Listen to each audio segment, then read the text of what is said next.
कायेनं विष्णुदास व्हा. आता कायेनं विष्णुदास व्हायचं म्हणजे काय करायचं?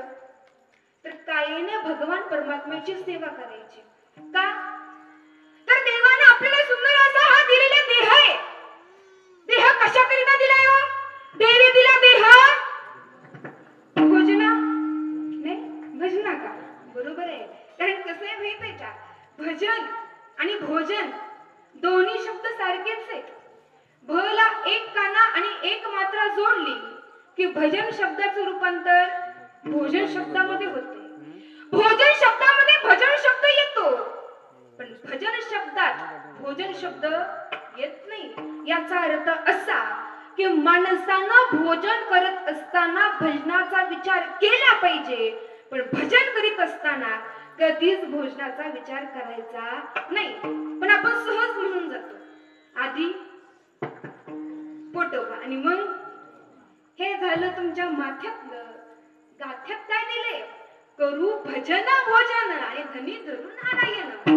आधी भजन करा आणि नंतर भोजन करा. म्हणून एक गोष्ट लक्षात ठेवा, भगवान परमात्म्यानं आपल्याला सुंदर असा हा देह दिलाय भजन करण्याकरिता. म्हणून आपण या देहानं भजन केलं पाहिजे. कारण प्रत्येक अवयवाचं काही ना काही काम आहे. हात कशाकरिता दिले? टाळी वाजवण्याकरिता. आता विठ्ठल विठ्ठल भजन सुरू होतं त्यावेळेस किती जण टाळ्या वाजवत होत्या? महिला मंडळ. मी सगळ्यांकडे बघत होते, सगळ्यांना म्हणत होते टाळी वाजवा टाळी वाजवा, पण काही नाही. तुम्ही टाळी वाजवत नव्हता. तुम्हाला सांगून जाईल, ज्या ठिकाणी कीर्तन सुरू असतं ना त्या ठिकाणी भगवान परमात्मा उपस्थित असतो आणि तुमच्या सगळ्यांकडे बघतो. कुणी कुणी टाळी वाजवली आणि कुणी कुणी टाळी वाजवली नाही. आणि जी लोक हाताने टाळी वाजवत नाहीत, देव त्यांना निवडून बाजूला काढतो आणि म्हणतो, ह्या माणसाला हात देऊन जर हा माणूस टाळी वाजवत नाही, पुढच्या जन्मी याला चतुष्पाद करून टाकतो. चार पायाचा प्राणी म्हणून ज्याला वाटतं पुढचा जन्म चार पायाच्या प्राण्याचा नको, त्यांनी कीर्तनात बसल्यावर टाळी वाजवायची. आणखीन एक सांगून जाईल, यम सुद्धा सगळं बघतो. यम काय म्हणतो माहितीये का? हा राम म्हणायला लाजतोय का? याचं राम नाम सत्यच करून टाकतो. बरोबर का? न धरे प्रतिष्ठा कोणाची यम.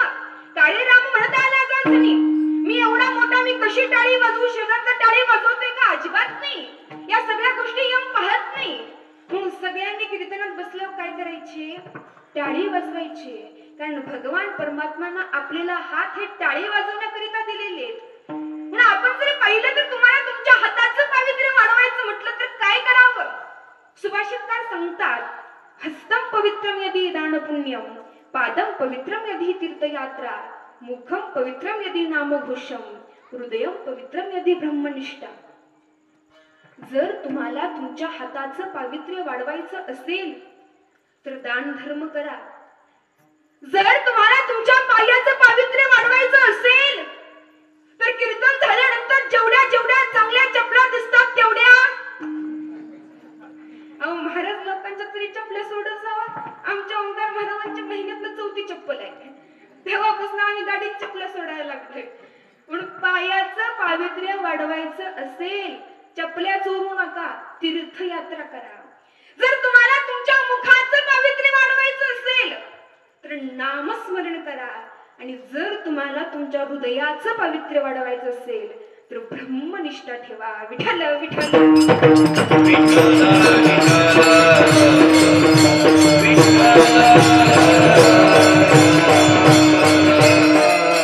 हाताने टाळी वाजवणं, पायाने तीर्थयात्रा करणं. आता पाय तीर्थयात्रे करीतच दिलेत. सदैव तुम्हा अवघे आहे हात पाय चालावया, किंवा जव हे सकळ सिद्ध आहे हात पाय चालावया, तव तू आपुले स्वहित पाहे तीर्थयात्रे जाय चुको नको. म्हणून पायानं तीर्थयात्रा केली पाहिजे, हातानं टाळी वाजवली पाहिजे. याला म्हणायचं कायिक सेवा. दुसऱ्या क्रमांकावरती आहे वाचिक सेवा. वाचिक सेवा म्हणजे काय? तर मुखानं नामस्मरण करणं. महाराज सांगतात ना, विठ्ठल विठ्ठल Thank